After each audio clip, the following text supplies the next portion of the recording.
workforce meeting this morning. First order of business, I'd like a motion to approve the minutes from the prior meetings. Have a motion? Can you speak a little louder there, Mr. Chairman? Oh, I'm sorry. Need to overtalk you. So can I have a motion to approve the minutes from this past month's meetings? I asked for Brad McGowan. Thank you, Mr. McGowan. Do I have a second? Please speak up. I'll second that, Mr. Chairman. Thank you, Supervisor Sieber. Two significant items on the agenda this morning. We're going to talk about workforce and we're going to talk about planning. First, we'll move to planning, but prior to that, I did want to alert the committee. Everyone's heard about Jim Siplon. Jim is taking over from Ed Bartholomew. He's moving and shaking with the EDC.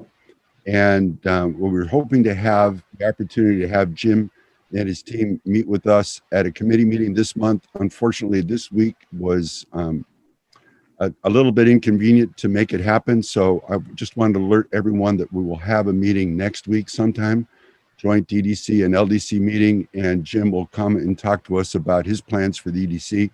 And I'm hoping that everyone can be available for that meeting next week. So with that, moving forward, I'd like to turn the meeting over to Wayne. Wayne Lamont, are you in? Yes, I am. Thank you, Wayne. The agenda is yours. Okay. The information that was sent out, we do not have any items requiring board action this morning. So what I'd like to do is a brief presentation on the proposed 2021 budget. The budget packet was sent out along with the agenda. There's a cover memo that I'd like to reference. Basically, the second page of that memo is a summary of the proposed budget that conforms to the rules that were sent out with the budget. And we're going to propose to reduce the travel expenses. Hopefully this is a one-year item only. And hopefully in 2022, we can kind of get back to being able to attend conferences in person. I believe even though we can do Zoom meetings, I think there's a lot that's lost in the side conversations that happen when we're all able to get together. So the table on page 2 really summarizes that based on a reduction in travel and conference, that's the meat of the reductions. You have a sign for trustees. It's a $1,207 reduction in the planning department budget. Now, the planning department budget consists of 4 different budget codes. They're identified in the memo. What I'd really like to do is get to page 3 of the memo where we can do some additional reductions that I do not believe will impact the office operations. In the past couple of years, we've returned as surplus some 0.1 funds in our budget. So for 2021, I'd recommend the salary schedule be adjusted in accordance with the information on page 3. And basically that all nets a reduction in the combined budgets for the department of a little over $18,000. Now, the one caveat to that is we do have an employee who will age out of their health insurance that's provided through family, and the county will have to pick that up at that's an individual. At the budget committee meeting, that was brought up, and I believe Tammy will incorporate that in the final budget preparation. So, but in essence, we've reduced some salary for part-time employees. And really what we did is we looked at, there was enabling resolutions that established these positions, and they established them at a certain hourly hours per week. We don't use all of that because the people take vacations and they don't get paid for those vacations, but it does affect their average hours per week. So based on the past couple of years worth of time expensed here in the department, I've adjusted those salaries and how much we should allocate for those and the corresponding impacts on the 0.8. Again, the actual dollar amounts, I'm sure that the treasurer's office will fine tune that, but roughly we're looking at, as I said, $18,498 proposed reduction, and that's what is presented as a recommendation to the budget committee, and that's what I believe moved forward. A couple future considerations on the last page of my memo. It does not appear that the state of New York will have a funding application or CFA round this year. Nothing has been announced. What we have been told is that it won't happen. However, article in the Times Union yesterday and some information from the HUD page does show that New York State was just allocated on September 11th, $212 million through the Community Development Block Grant Program for mortgage and rent relief. Most of that is going to targeted metropolitan statistical areas. However, there is $27,149,111 that is going to non-entitlement. So whether the Office of Community Renewal will undertake a funding round to distribute that, there is nothing as of right now on the OCR page indicating how that money will be dispersed. So if there is a funding round, a competitive process for that, we will certainly look to participate. But we have to wait and see what the rules and regulations are going to be, or if they're even going to have a funding round for that. They may have a formula basis distribution, I'm not sure. But that money was just announced and was made available to New York. As I indicated, our junior planner will age out of their family health insurance, so we'll have to cover that. And again, in late 21, 22, although given all the financial considerations, I don't see the state really pursuing aerial imagery. However, if they do, in the past, we have participated in that for higher resolution in the urbanized areas, hamlet areas. And so there may be a request that would come in for that. Again, I indicated in the memo that, the online training is good, but, there's no substitute for all the other interactions that happen when there's a get-together conference or in-person meeting. So the last item in there is that given the state's fiscal constraints, I believe that the matching requirements in grants for administration is only going to get a little steeper, and there may be a requirement or a change in the policy that says they may not provide administrative funds. That they currently have that with a couple of the housing programs, so whether that extends to other programs remains to be seen. But that's the proposal for the budget, and I invite any questions. Thank you, Wayne. Any questions from the committee members or other supervisors present? Hearing none. Mr. Chairman, I'm sorry, I have my blue hand up. I'm not sure if you can see it or not. I'm sorry, Supervisor Steve, I did not, but you're That's more. okay. I know it's hard when you're on the phone. May I ask a question? Absolutely. Thank you, Mr. Chairman. Wayne, I appreciate the attention to detail in your budget, and certainly the memo that you've identified with the cost savings and the plans moving forward. But I wondered, and perhaps I looked quickly through the documents that were handed out, but this past year we created a position that remains unfunded. I don't see that unfunded position on your breakdown of employees. I understand there isn't currently anyone in that position. Is your intent to keep that unfunded going into 2021? I think realistically at this point, yes, that would remain unfunded.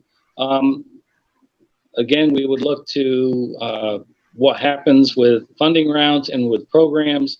And, if and when I ever decide to retire, we would have to fill some kind of position. But right now, I'd like to keep it in the table of organization, and we'll cross that bridge when we get to it in the future. Thank you. Any other questions or comments? Wayne, thank you. I don't believe there's any action we need to take on this. My understanding is no, so if we want to move on, I'll let Sarah talk about the census. Okay, thank you. Sarah? Okay. Hi, everybody. I'm going to share my screen here. Can somebody enable that so I can do my presentation?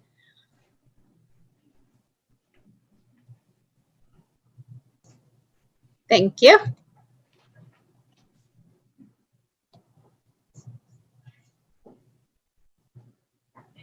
Can everybody see that okay? Can see the presentation? Yes. Okay. All right. So we're entering the very home stretch of Census 2020. Here's where we are as of the 17th. So this is self-response rates. This does not count the enumerators who are out collecting data in the field. This is just people who have responded via phone, online, or by mailing back their questionnaires. So the smaller white figures are the rates as of the last committee meeting on August 23rd. The bigger white numbers are rates as of the 17th, and the blue numbers are 2010 numbers. So as you can see, we're ticking up slightly, but not huge growth. I would say we're averaging somewhere between 1.5 and 3 percentage points over the last few weeks. Warren County is as a whole is at 54.8, which is not fantastic. We're definitely below Saratoga and Washington and the statewide average, as well as the national average as far as self-response. So we're still doing a major push for self-response given the situation with the shortened time frame for the census. But obviously right now, the bulk of getting these numbers up, the work is in the hands of the enumerators. So field enumeration, it's not being reported by the Census Bureau at the municipal level. At the state level, as of the 19th, about 32.6% of households have been enumerated in the field. That's not 32.6% of the non-responders. That's just the percentage of the total. In New York State, 95.5% of households have been counted. That's statewide, presumably Warren County and the North Country, the Adirondacks. My feeling is it's lower than that. For the Albany field office, that covers the area from the Capital District up along the eastern border of the state up to the Canadian border. 88.4% of the non-responding households have been contacted. So that's all of the households that had not self-responded to the census. The enumerators are out in the field. They've contacted 88.4% of them. Again, I presume that the numbers are higher in urban areas and lower in the Adirondacks. Anecdotally from the enumerators, I've heard that as of last week, the percentage contacted in the fields was in the 60s. So there's still a substantial amount of work to happen. Here's what we've been doing for our outreach. And again, we're focused on getting people to both talk to the enumerators if they come to their doors and also continuing to encourage them to self-respond. So Tri-County United Way has hosted booths at all of the area farmers markets. You've probably seen we put another round of lawn signs up throughout the county. We gave each of the town halls banners to display out in front of their town halls. So I know a number of or wherever they want to put them in the town. I know a number of the towns have put these up. If you haven't put it up, we're asking you to please put it up. We've run print ads in Sun Community News, the Chronicle, Lake George Mirror, and we've been running a digital ad in the Post-Star. You may have seen that if you've gone to the Post-Star website. It comes up and you have to click off of it before you can visit the website. So I think that has hopefully been pretty effective. We're continuing to run a very heavy social media campaign. We have a number of testimonials from area community members, and we're advertising on Facebook and Instagram. Tri-County United Way has also been running a phone bank, which has been fairly successful.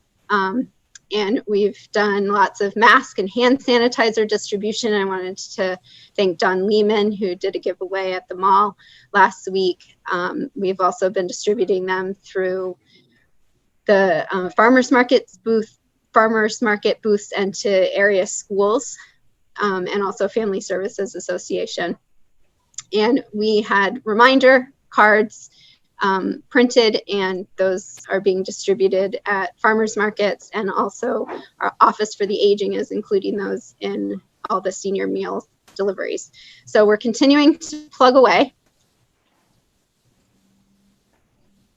Big question right now is, will the census be extended? So just a little bit of a background on what's been happening with that. There's major concern at the Census Bureau that the time frame, which was suddenly moved up by the president in July to September 30th. So the original plan was that the census data collection would continue through the end of October. Without warning, in July, the administration changed their minds about that and insisted that the apportionment counts be delivered to the president by the end of the year, which in turn caused the Census Bureau to have to move the data collection period end date up to September 30th. There's lots of pushback against that date. The Census Bureau says that it will result in fatal data flaws. The Census Scientific Advisory Committee, which is an advisory committee appointed by the Commerce Department to oversee and provide advice to the Census Bureau, issued a statement over the weekend in which they unanimously recommended extending the census for another month. Congress has yet to give a deadline extension. Initially, that was tied to stimulus funding, and of course that has gotten extremely political, and so that extension was never passed. Bipartisan bills were introduced earlier this month that would extend the data collection up through the end of October 31st, but no action has been taken on those extensions. And of course, now with the Supreme Court situation, the future of that legislation is definitely murky. There's two current lawsuits that are pending in federal court. One's in California, one's in Maryland. The one in California actually put an injunction on the Census Bureau winding down operations. So there was supposed to be a hearing on that last week. The Justice Department failed to supply the requested paperwork, so that's been put off till tomorrow. There was a hearing yesterday in Maryland. I think it lasted between 2 and 3 hours. No ruling was issued on that, but we should hear something about that this coming week, I would think. As of right now, we're proceeding with the assumption that the census will conclude September 30th. Obviously, it's not good. We're not going to get a complete count. So here's some things we can do to help. Many of these I talked about last month. Again, hang your census banner if you haven't already. We're trying to implement a word of mouth campaign where we ask everybody to ask 10 acquaintances whether they've responded to the census, and then have them ask the next 10 acquaintances. Discuss it at any meetings that you have upcoming. If you haven't posted the web banners, please post them on your websites. We also have a bulk email campaign, which I sent out last month. If you need that, I can send it again. One big thing that you can do is call Lee Stefanik's office and ask Congress to pass an extension. And that's it. Any questions? Sarah, it's Andrea. Your hair looks cute. Thank you. I just want to say that the United Way volunteer that came to the farmers market here was very effective. She had contact with, I think she said, a couple dozen people, and many had not responded, and we're going to go right home and do it. So thank you for facilitating that. We really appreciate it. Yeah, she gave me an update. She was texting me throughout the event, and it sounds like it was really successful. So glad about that. Thank you. Yeah. If I may, Yes. Sarah, the numbers that the percentages are cleaved out of, that includes all houses, correct? And if you're in a high seasonal area, our numbers may not be as high as in others that are traditionally residential, like Glens Falls. Is that correct? Yeah, that's correct. At this point, those self-response numbers, I know there was an article published in the Adirondack Enterprise or the Adirondack Journal last week. Those numbers are not representative of what's happening in reality anymore. Those are just the self-response rates, and you're right that it's the percentage of the total households. At this point, what we're most concerned about is what percentage of households have been contacted by enumerators. And because we don't get those at the local municipal level, we're just kind of having to rely on statewide figures and anecdotal data from enumerators who happen to get in touch with me. But I think it's safe to say that, you know, we're not going to get a complete count by the end of the month. As a reminder, that's a huge amount of money in addition to political representation. So a 5% undercount, which is what the current state of things are statewide for Warren County, that would result in a loss of about $150 million over the course of the next decade until the next census. About 75% of that money covers Medicare. So yeah, it's not a good situation. Thank you. Any other questions for Sarah? Yes, Chairman Dennis Dickinson. Absolutely, Supervisor Dickinson. Thank you. Sarah, I was a little confused. We have a post office box, and for that reason, we didn't get any census stuff in the mail, none.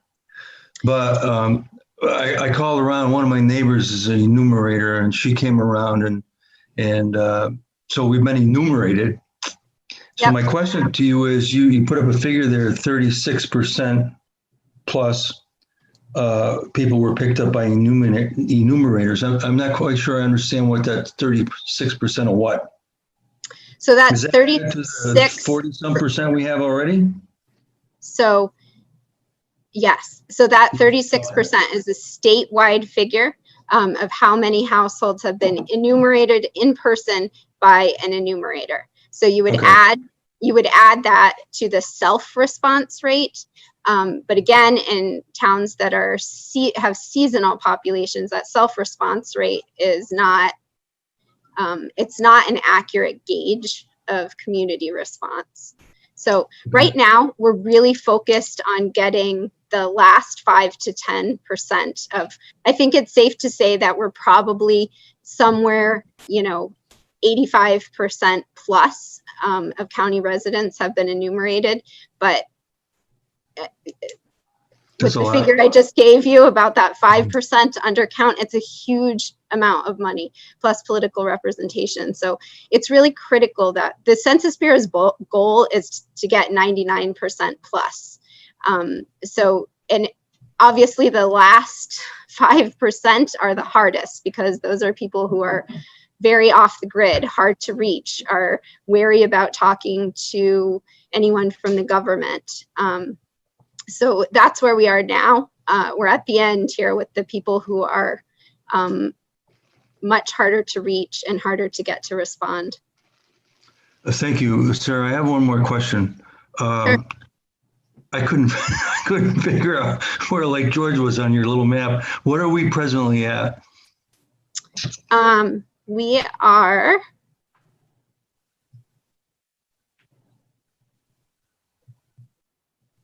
so again, this is the self-response rate. So you're at 40.9% for self-response, Okay. but that does not count the people who have been visited by an enumerator. The 36.2 or whatever. Yeah. Yeah. So we're just shy of 80. Okay. Thank you very much, sir. I appreciate it. And I appreciate all the effort they've done with the census. We had a follow-up enumerator come, I'm not quite sure why, as well. And both of them were represented the census very well and were interesting people and very polite. That's good to hear. Sarah, Mhm. would you be willing to elaborate on your statement that of the 150 million, 75% covers Medicare? Yes, I'll have to track the source of that down. That was a report that I read somewhere and I don't remember off the top of my head where it was, but I will track it down and send you a follow-up email. Thank you. Any other questions for Sarah or for Wayne before we move on? Mr. Chairman, I have a question, if you don't mind. Supervisor Sieber, please. Sarah, your points are well taken. One thing we do very well as a legislative body is advocate. And I heard you talk about contacting our Congresswoman's office and talking about the impact to our community, even if it's just that 5% and what that would mean to Warren County, New York. I guess my question is either more towards the chairman of our board or to the chairman of this committee. Have we put a letter out? Have we reached out to Elise's office? Have we documented the impact this will have on Warren County and just get a little more insight on a possible extent, what's going on with those requests and perhaps have her advocacy? I know a lot of things are going on in the country right now, but certainly this has a major impact on us. Thank you, Rachel. I'll get that. It's actually one of the things I just put on the list. As you all know, Michael Biddle, he is pretty well connected to our Congresswoman, and he has been instrumental in helping write letters to our representatives, federal representatives, to get our point across. And I will make that call out to him as soon as this committee meeting is over with, and I'll take care of that. With all due respect, though, Mike, and I appreciate that with the Chamber of Commerce, but I also think coming from the Board of Supervisors, that might be a very impactful opportunity for us to discuss the concerns about the census and the lack of that time frame. Actually, Rachel, it's a good point, but typically what we do is between Michael and whomever, a letter will be drafted, and it's typically signed by our chairman, Frank Thomas, and representatives from the EDC and other organizations. So we put one letter out with all the different organizations represented. I've asked if we needed to do things individually, and the thought is that one letter carried just as much weight. I didn't realize the policy changed. I know so many times we have a legislative committee, but it doesn't meet very often, so we don't have that opportunity to traditionally go through that legislative process. And I thought in the past we've had our chairman do quite a few letters on behalf of the board. So my apologies if I'm confused about our current policy. Rachel, there's never a reason to apologize on my committee, so please don't worry about that. And actually, we have issued many letters since the pandemic began, related to workforce, related to J1s, related to other policy changes. And one of the things that's on the agenda for the task force this week is to put together a list of all the proposed policy changes that we think that we need to help us move forward. So that's something that we'll be talking about soon, and I'll make sure that the committee is aware of all those different changes, proposed changes, I should say. Does that satisfy your question? I don't know if you want my answer, Supervisor Wild. I'm just going to pass. Well, let's move forward then. Any other questions about the census or planning? Yes, Mr. Chairman, Brad McGowan. Yes, of course. Supervisor McGowan, please do. while we're talking, and I did reach out and just dropped Elisa a quick note that Warren County was reaching out to see what we can do to help. But you know, I did ask you know, about the extension going to 12:30, and she did get back that they're, you know, they are working on it. She agrees this is a problem, and this accuracy is important, especially during this unprecedented year with COVID. So I sent that out for the Warren County, so, you know, board meeting. So just to give you an update. Thank you, Brad. So along, I think we're following with the letters and that, and all we can do. I do agree with Sarah. I'm comprising my list, and I might even go up to 30 people and ask my constituents to do 30 people to call to make sure everybody's following. Good for you. Keep a count, Brad. Any other questions, comments? Hearing none, I'd like to move on to Liza. Liza is our workforce director. She's been very instrumental in the task force. She's been involved in many activities and many efforts to deal with the situation that was presented us this year with COVID. And I think I'll take a break just for a second from turning it over to Liza. I'm sure everyone has heard that our administrator, Mr. Moore, has won the most amazing person in the world award from Lake George. Well-deserved. But at the same time, we have to make sure that Ryan doesn't let it go to his head, and our expectations are rising even higher by the minute. So congratulations, Mr. Moore, and we look forward to many more things to help us with. Oh, thank you, Mike. I appreciate it. My head won't get too big, I promise. My wife will beat it back down. There we go. And, you know, if she needs help, she can just let us know. I'm sure we'll help. So I'm going to turn that over to Liza. Liza, how about an update on all the great things that you've been working on for us from a workforce standpoint? Sure. Thank you, Chairman. I don't have any resolution requests today, so I'm just sharing updates for you at the Chairman's request. So since we met last month, we definitely wrapped up Summer Youth Employment Program, and I want to thank the Board of Supervisors for their support. Many were able to view the virtual award ceremony. So I appreciate that. And we had 2 youth offered jobs from their work sites from that. So thank you for your support. The current unemployment numbers, the August numbers for our region and county are actually coming out today. But from April, when the pandemic really started to affect our workforce, we were at about 17%. And then June and July, we were at about 11% for our region and our county. The state is currently still at 12% unemployment. And I'm predicting that we'll stay steady there around that as well for August. The numbers are always released a month late, so I'll see what those numbers are this week. Our Career Center operations continue to be remote services and virtual services. I did get approval from Department of Labor to have my staff back in the office at 50%. So in order to work around that a little bit, I do have 2 employment counselors also working from DSS offices a few days a week and doing appointments there, virtual appointments there. But we're still offering the majority of our services. The only thing we're not able to do is provide computer access, fax machine, copier access to the community, which continues to be a challenge. But everything else we're offering remotely, including virtual workshops that are actually beginning this week and next week with metrics, online learning for businesses and job seekers. And then in October, we have additional virtual workshops around resume updating, online job applications, transferring skills, and topics like that. We're doing that Capital Region wide, so we're working with other career centers in the Capital Region. We meet every week to talk about our reopening plans and our virtual workshops. One thing that's new, and probably just because around the time of the year, we're getting an increase of training demands for funds. So we do have a budget for funds for training. And this time of year, we're seeing an increase there with people wanting to enroll in programs with BOCES and SUNY. So we're working through those required documentation processes now with local residents. Another announcement, there is a new Workforce Development Board Executive Director. She begins tomorrow, and she's also a former employee of Warren County. So we're excited about that and look forward to the new chapter with the Workforce Development Board.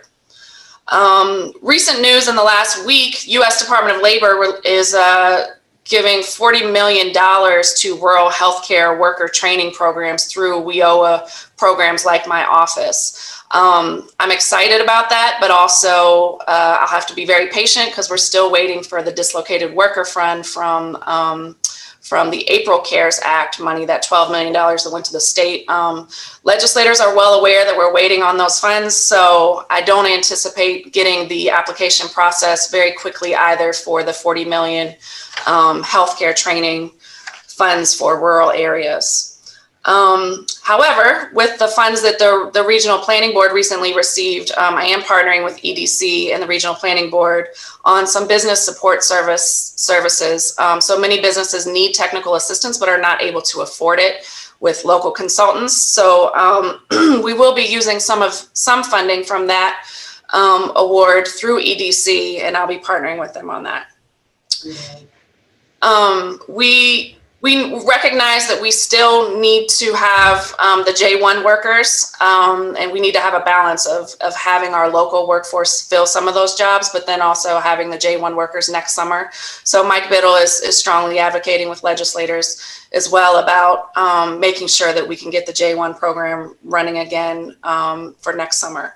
I'm going to pause for a moment because I do want to share some short-term and long-term projects, but I just want to see if anybody had any questions yet.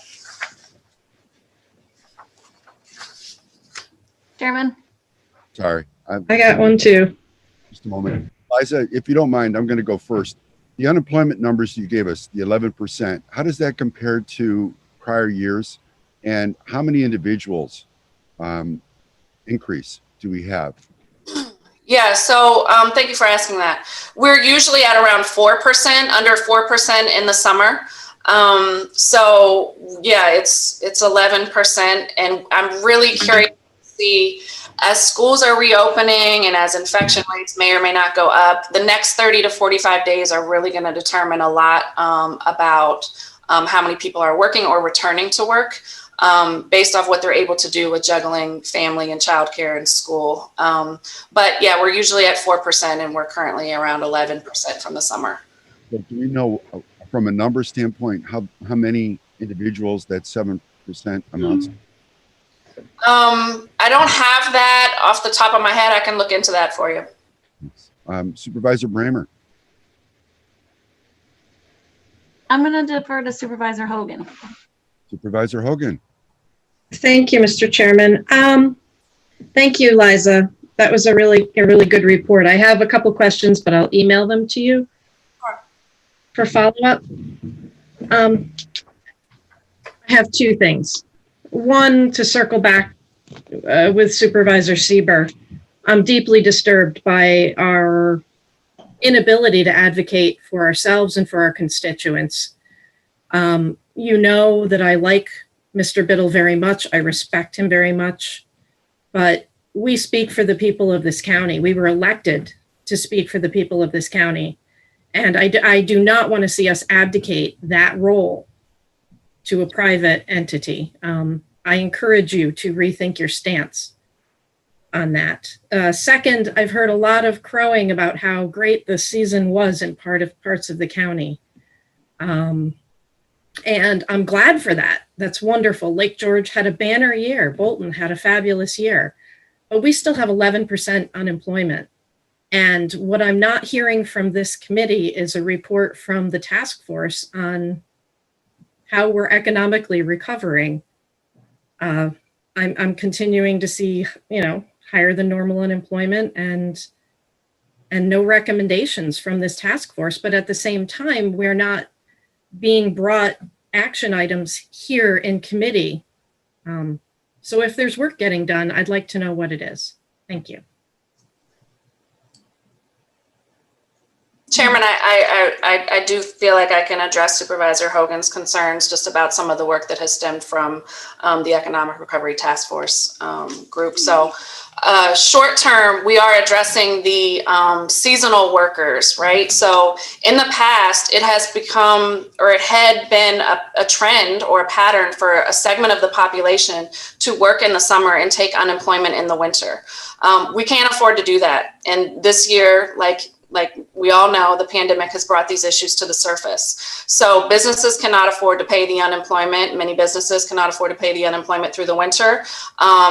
Department of Labor cannot afford the added unemployment folks. And we have many places, winter and year-round work sites, who still need workers. So I'm working on, with other members of the task force, I'm working on a seasonal handoff of the workers so that we can make sure that those who have summer jobs ending are referred to the places for the winter and year-round places of employment. And we're building a coalition of businesses who are saying, this is why we need to do this now. And really, we're focusing a lot on the four-season tourism economy. And that's a push, county-wide. So that's going to be the overall reason why. Because I don't think many people can argue with that, but also because our economy can't afford to continue to pay unemployment. The other big barrier that has existed for workers is childcare. And I have learned in working with Southern Adirondack Child Care Network that the health and safety required class only costs $250 for an independent child care center to open outside of someone's home. However, they're putting together Southern Adirondack Child Care Network is putting together the startup costs, which are more expensive, and we'll be partnering with businesses to sponsor those startup cost programs because their employees will also benefit and the employer will benefit from having more childcare options. Also, we are having to be more creative with the populations that we're reaching out to fill these jobs. And I was grateful that CVB partnered me with an organization called Our Ability out of Albany that supports workers with disabilities. And I learned that New York State has 1.1 million workers with disabilities and 70% of them are unemployed. So the state has offered a grant to Our Ability to train 300 workers with disabilities, and they want to partner with us for hospitality jobs. So we're working on that with them. And those are more short-term projects. Long-term, we're working on a hospitality training program. So outside of the task force came a hospitality communications group that focuses on tourism. And then in that group, there are also 3 subcommittees, and I'm chairing the subcommittee on workforce solutions. So we're developing a hospitality training program for locals, and we'll be partnering with SUNY Adirondack. We're partnering with Lake George Chambers A to D tourism training program, as well as the free online training we have through Metrics. So, and we surveyed local hospitality and retail workers about what skills they thought were necessary. We wanted to make sure that those skills lined up with what we were already working on. Long-term, also working on internship programs. Thank you to Supervisor Sieber. We'll be developing that a little bit more just for our county offices and departments, but also for our community. And then apprenticeships and on-the-job training. There will be more funding for that. And so I'm optimistic and excited that we can get more apprenticeship programs going long-term. And then positive work culture is something I also want to tackle in the long term with working with Adirondack Regional Chamber of Commerce, because 57% of people who quit their jobs quit because of their manager. So it's really important that businesses are operating their business in a way where people enjoy coming to work and there are positive relationships there. And then also an incentive and rewards program so that we can share. And if we can't raise the minimum wage right now, although we're strongly advocating for a learning and a living wage, we want to make sure that we are celebrating, rewarding, and incentivizing our workforce, our local workforce, by partnering with each other with businesses. And I'm happy to share that idea with anybody who wants more information. And then we also have our partnership with probation. This is my final note. that we have a career pathways program developing with the probation office. And I also would like that program to lead into a training program with needs, industries that have a strong need for workers, like the construction industry. So those are some of the short-term and long-term projects, Supervisor Hogan. I'm happy to answer any questions. I know that was a lot. No, that's great. Thank you so much, Liza. We really, all of us appreciate that information. That's really good stuff. One quick follow-up. Are you guys talking at all about transportation initiatives to go with these so that workers can get from one part of the county to another? Absolutely. And that is definitely something I've talked to Jim Siplon a lot about. Saratoga County has a bike share program, and it's actually run by CDTA. And I would love for us to figure out a way to do that here. That would not only help our workforce, but would also could go well with the fact that outdoor recreation, like outdoor biking, has really increased a lot. And then I'll keep reaching out to GGFT, Greater Glens Falls Transit, about the gaps that continue to exist. I know that it's expensive, right? And it's a chicken or the egg situation. A lot of times GGFT wants to see that there's a need first, and then they'll build it. Whereas I believe if you build it, then they'll come. And maybe we could do shuttles instead of buses to be more affordable and low cost. But this is something that I know Jim Siplon will be working on as well. And he's on the call if he wants to share anything else. Eliza, Supervisor Hogan, I hear your concerns about abdicating to other individuals. My goal with the task force was to bring individuals together in the community that had overlapping responsibilities and make things happen together, share resources, leverage our skills, work together towards a common goal. We started with tourism because it was the #1 goal. Mark Bean has helped lead the communications and hospitality group to make a lot of things happen with a restricted budget this year. And there's individuals that are working more closely together than they've had in the past. We mentioned Jim Siplon. Jim is a tiger hitting the ground, but again, he's replacing Ed Bartholomew. We lost Ed. Everyone knows that. We've had a little drawback in terms of where we're going, but we are still definitely pulling together. I think maybe it's appropriate if anyone's supervisor would like, they're more than welcome to join and listen to our Thursdays calls. I keep it small, I keep it limited so we can be effective. These individuals aren't part of Warren County as a whole. So we're working hard on making things happen, and we'll work on giving you an update of what our goals are and what our directions are. But tourism was #1, workforce was #1B or 1A, however you want to call it. But those have been our focus. And I think we've done a really good job in terms of making that happen this year. And now we're branching out. And next week, when we get Jim to talk about all the efforts that the EDC is going to be working on moving forward, we'll talk about broadband, we'll talk about infrastructure, we'll talk about other things that Jim has in mind in his direction going forward.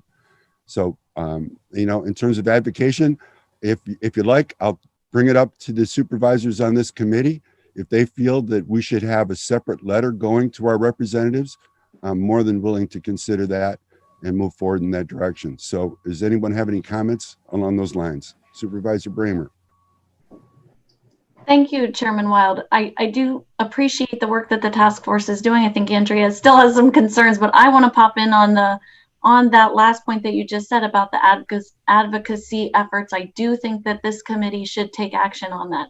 We shouldn't be totally relying on those outside organizations to advocate for us, first off. And secondly, I think it's that much more powerful when we do have a committee that has the consensus to forward a letter to our state elected representatives. And we shouldn't lose that opportunity when it's available to us. Thank you. I agree. The question is whether a joint letter has less effect than our own sole letter, but I'll leave that up to the committee again.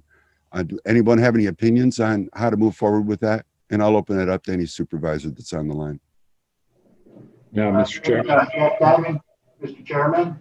I'm going to give it to Supervisor Leggett first, if you don't mind. Oh, you cut me off again. Supervisor Leggett first. No, thank you, Mr. Chairman. A letter coming out of this committee to our representatives. I don't know why senators weren't mentioned, but include the whole delegation. On that, it's a financial stewardship. We would be losing a lot of money that would go towards Medicare, Medicaid. So whatever we can do to advocate for a better census account for us is to our benefit. Thank you. You're welcome.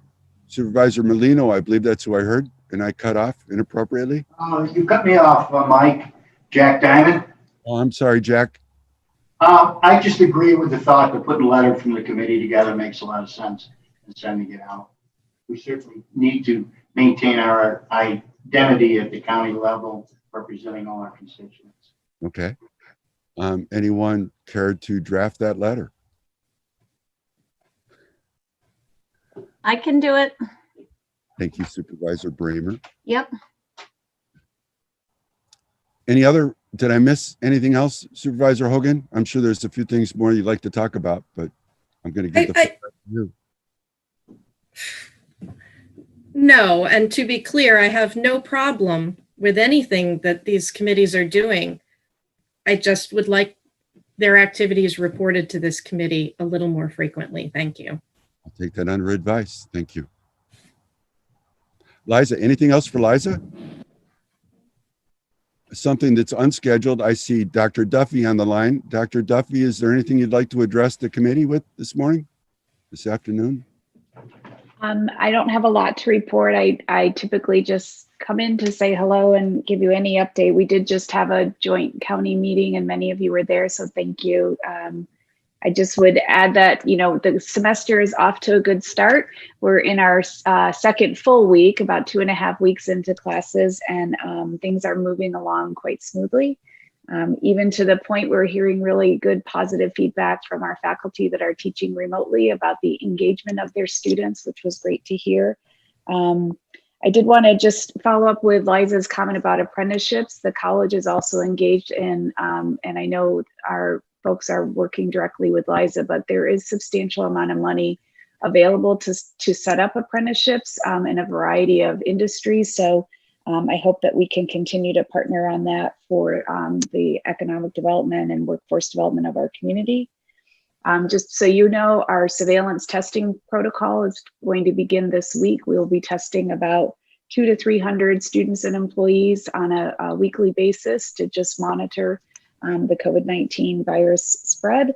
And we will, of course, be working, as we have been, hand in hand with Warren County Health Services, which again, another shout out to Janelle and Pat for just being incredible resources for us. And we really appreciate the help and support. So that's all I really had, but I'm happy to answer any questions.